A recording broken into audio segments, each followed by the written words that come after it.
Die vleeslike en geestelike liggaam. 2 liggame. 1 Korinte 15:53, want hierdie verganklike liggaam moet met die onverganklikheid bekleed word. Met ander woorde, hierdie vleis wat gaan die wurms eet, moet met onverganklikheid, iets wat die wurms nie gaan eet nie. En hierdie sterflike liggaam moet met onsterflikheid of bonatuurlikheid, iets wat onsterflikheid het is bonatuurlik, moet met die onsterflikheid of bonatuurlikheid bekleed word. So jy kan nie met jou vleeslike liggaam in die hemel ingaan nie. Die dood is verslind in die oorwinning. Luister hier na Openbaring 1 Korinte 15:54. En wanneer hierdie verganklike liggaam met die onverganklike liggaam bekleed is, hy is verander.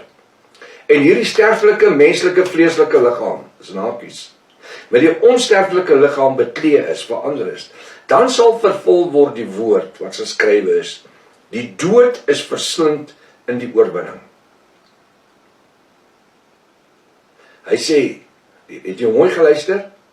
Wat geskryf is, die dood is verslind in die oorwinning. Sê vir my, as die wederkoms plaasvind, ons is weg. Vir die volgende 7 jaar en 105 dae, gaan mense nog sterf? Natuurlik. Die Bybel leer my dat met die steralsem wat in die water gaan val en die chemiese reaksies, gaan 1/3 van die mense op die aarde sterf en die vars water gaan bloed word en 1/3 van die mense gaan sterf en hongersnood wees en 1/3 van die mense. So die dood is nie oorwin nie. Die dood bly funksioneer.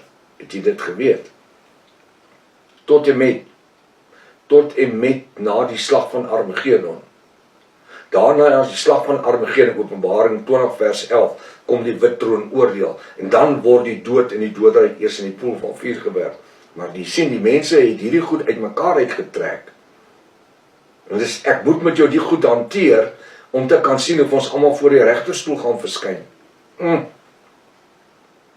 Hy sê so, my vraag is steeds, luister wat ek probeer die skrif net lees, vers 54, en wanneer die verganklike, die menslike liggaam, met onverganklike liggaam bekleed is, en hierdie sterflike of menslike vleeslike liggaam, met die onsterflike, dis 'n geestelike, bekleed is, dan sal vervul word die woord, wat geskrywe is, die dood is verslind in die oorwinning.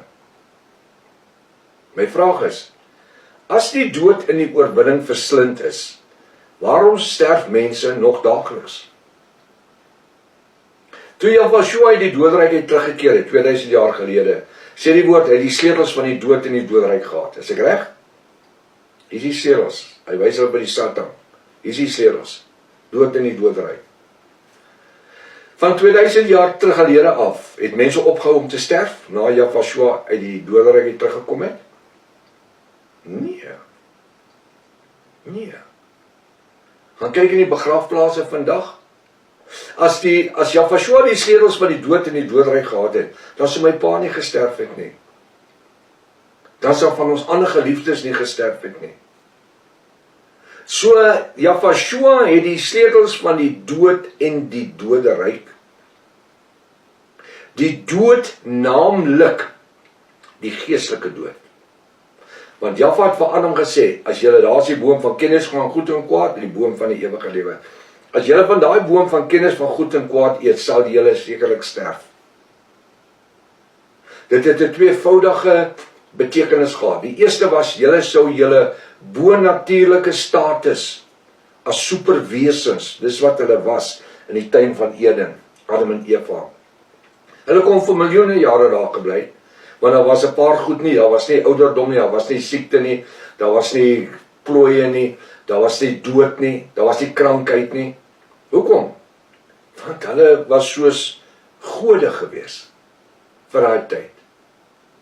Hulle kon nie sterf nie. Maar as julle van daai boom eet, sal julle sterf. 2 maniere. Jy gaan eers geestelik sterf. Jy verloor jou bonatuurlikheid wat jy besit het. En tweedens, sal jy doodgaan. Die eerste een is 'n geestelike sterf. Jy verloor jou bonatuurlikheid. En die tweede een is, jy sal doodgaan.